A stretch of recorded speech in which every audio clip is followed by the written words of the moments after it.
in Harlem, where we hear there's a party going on in honor of Aretha Franklin. Randy, I know you've been seeing there watching this. It's really a sample of what's been going on across the country today. Well, Jim, this is a very special place for Aretha Franklin fans, and certainly for Aretha Franklin. She first performed here at the Apollo Theater back in 1962 when she was just 19 years old. So they've been blasting her music here in the streets outside the Apollo Theater. And if you take a look at the marquee, you can see it's been changed. It says, "Rest in peace, Aretha Franklin." They've been saying the Queen of Soul. They've been giving her her dates all day long. And people are continuing just to dance in the street and enjoy her and honor her and remember her. But it's not just the people who are here in the street. Former presidents and the current president also were remembering her today. President Obama and Mrs. Obama released a statement saying, "In her voice, we could feel our history, all of it, and in every shade, our power, our pain, our darkness, our light, our quest for redemption, and our hard-won respect. She helped us feel more connected to each other, more hopeful, more human." The Clintons and President Trump as well released statements honoring the Queen of Soul. Jim, back to you. Randy, thanks so much out there outside the Apollo Theater. Joining us now, two of Aretha's friends, the magnificent GLORIA GAYNOR. You'll know "I Will Survive," her famous song, also NBA great Isaiah Thomas, both who knew her well. Isaiah, if I could start with you. I know you were longtime friends with her. What are you remembering about her tonight? Just her beauty, the way she found a way not only to touch everyone with her music, but to touch also with her friendship and just who she was. She found a way to reach out and touch everyone. You know, her songs were the soundtrack in my household growing up. You know, my mom, you know, I can still see her sitting in the window crying, listening to "Ain't No Way" and "Natural Woman."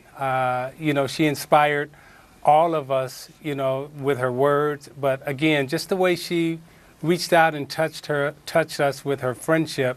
When I first got to Detroit, her and her family were so welcoming to me. And, you know, I've known all of them, and I've known Aretha since, you know, 1983. So we had a long and deep friendship, and Clive and I was just together 2 weeks ago, just reminiscing and talking about the good times and some of her great performances. I think the whole country is doing that tonight. GLORIA, you said that Aretha Franklin is not just the Queen of Soul, she's an American treasure. Tell us about, as a singer, Yes. Tell us about her voice. Her voice was incredible. I've been sitting here thinking while you were talking and thinking that she personified the word inimitable. There is no other, there will never be another to even compare to Aretha Franklin's voice. The way that she expressed the song made you feel it.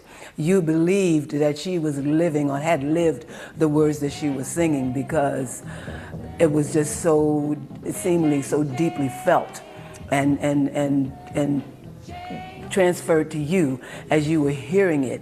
She is so much of the brick and mortar of the foundation of my career.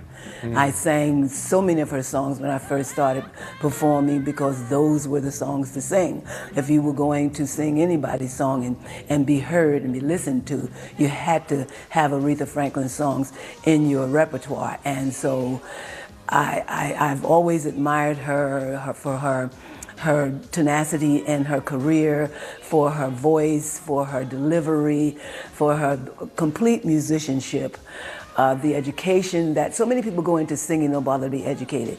And she was educated as a singer and sang so many different genres. I mean, who knew the woman could sing opera in Italian? Come on. She was inimitable.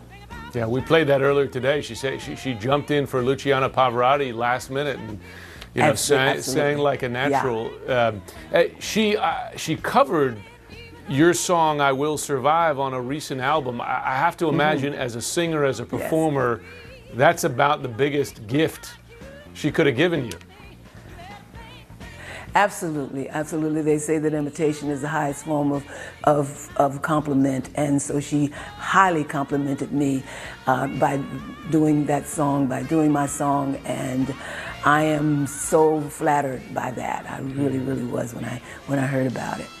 Isaiah, one of many things about Aretha Franklin was that she was a voice. She was a tremendous musical talent, but she was a voice for civil rights. She was a voice for feminism. You know, that song "Respect."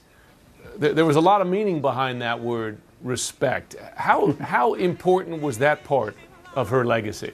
Well, it was extremely important, particularly, you know, during those times in the 60s and 70s. When African American women and men were still asking for respect from this country. Her and Marva Staples, the Staple Singles, they were talking about, you know, how women needed to be respected, and my mother resonated with that. When my daughter was born, Aretha found time to write her a note and send flowers to the house. And just when you know, Hillary was touring, trying to, you know, do fundraisers in Detroit, she was very political, and she was all about the women's movement about respect. And her and my daughter shared a moment, you know, when they were singing a respect song in Detroit, and just, you know, she was political. She was a friend. She inspired all of us to speak up and speak out. And again, we talk about her music, but a lot of the conversations that she and I had, particularly later in her life, was about the politics, and she was very, very concerned about the tone and the tenor of this country. A story I love, Gloria, was how Respect, of course, originally recorded by a man singing about getting respect from his wife when he comes home. Gloria, she turned that around, right? You know, this is a woman saying, give me respect. She certainly did. Absolutely. She made better use of it than anyone I know.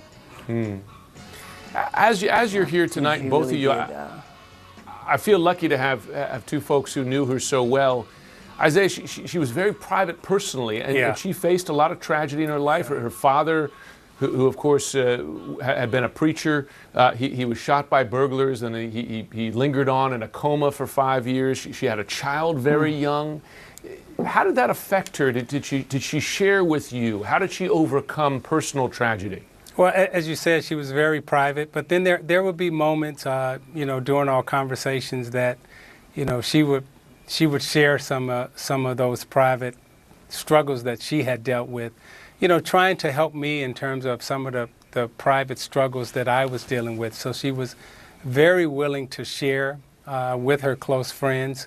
But, you know, through her pain and through all of her ups and downs, she always found a way to smile and enjoy life and encourage others. She kept telling me, you got to get out of the hotel. You got to, you know, when you visit these cities, you got to walk around. You got to meet people. You got to start enjoying life a little bit more. And at the end, I think she realized what was going on with her, and she would start just dropping little hints to all of us. But for the most part, she was very private. But, you know, through her struggle, she always found joy. You know, I remember when she was singing, you know, driving in Detroit with her pink Cadillac, you know. I mean, it resonated so well with Detroit. She was the heart and soul and the queen of soul, not only of Detroit, but for the world. And, you know, she would be happy with a night like tonight where the whole world is honoring her and giving her respect. Folks, Isaiah Thomas, Gloria Gaynor, thanks so much for sharing your thoughts and your memories with us. We'll be right back. Thank you. Sometimes you need a second sample to confirm that the first sample is, you know, accurate. Of course.